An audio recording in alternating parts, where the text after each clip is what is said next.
Etorkizuna zer izango da, urruna eta hurbila.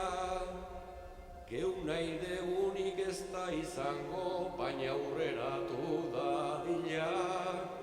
Geu nahi degunik ez da izango, baina aurreratu dadila.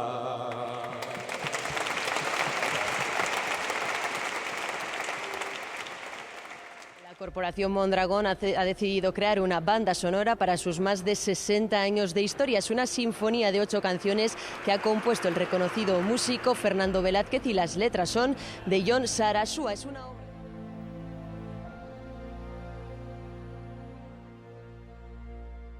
Es una historia muy bonita y que yo creo que merece la pena ser contada.